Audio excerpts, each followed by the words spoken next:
میں حیران ہو رہا ہوں کہ جس طریقے سے ہم دیکھ رہے ہیں کہ کراچی میں تبلیغی جماعت کے لوگوں کے اوپر جس طریقے سے جو ہے وہ ان کو محبوس کر دیا گیا، اور کوئی ان کو جو ہے وہ نہیں پہنچ رہا، کوئی ان کو جو ہے وہ کھانے پینا نہیں ہے، ان کی صحت کیئر نہیں ہے۔ اسی طرح سے پنجاب میں، بلوچستان میں، کے پی میں کئی جگہوں کے اوپر لوگوں نے مجھے میسیجز کیے ہیں کہ جو ڈاکٹرز اور جو پولیس ہے وہ کچھ اس قسم کا رویہ اختیار کر رہے ہیں کہ جیسے وہ کوئی مریض نہیں ہے، کرمنل ہے۔ دیکھیں یہ اس طرح نہیں ہوتا۔ جو بھی مریض ہوگا اس کا ہیلتھ سسٹم کے اوپر، ہسپتالوں کے اوپر ایک کانفیڈنس ہونا چاہیے۔ ہم نے امید دینی ہے لوگوں کو، یا ہم نے ان کو پکڑ پکڑ کے باندھ ہی جانا ہے یا اندر کرنا ہے؟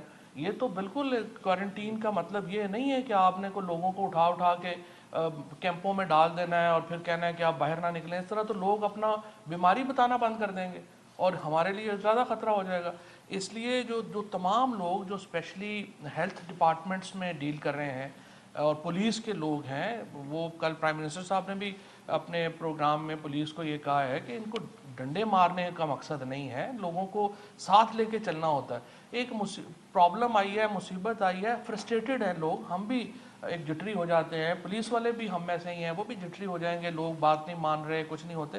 لیکن گورنمنٹ کی ڈاکٹرز ہوں، ہیلتھ کے اہلکار ہوں، گورنمنٹس ہوں، پولیس ہو، ہماری ذمہ داری ہے اپنے لوگوں کے ساتھ ہمدردی کرنا، ان کو ساتھ لے کے چلنا اور ان کو وہ امید دینا کہ انشاءاللہ تعالیٰ، اور کورونا کے تو 99% لوگ تو ویسے ہی الحمدللہ ٹھیک ہو جاتے ہیں۔ تو اس لیے اس کو اس طرح سے نہیں کہ کوئی ہم نے کسی کو کرونا ہو گیا تو اس کو ہم کوئی جو ہے وہ کرنا شروع کر دیں۔ تو اس لیے پلیز اس کے اوپر بڑا امپورٹنٹ ہے، اور اسپیشلی میں پروونشل گورنمنٹ سے کہوں گا، چاروں پروونشل گورنمنٹ سے یہ کہوں گا کہ آپ اپنے جو محکمے ہیں ان کو بڑی سختی سے تاکید کریں کہ اس طرح کا ماحول جو ہے وہ نہیں ہونا چاہیے۔ شکریہ۔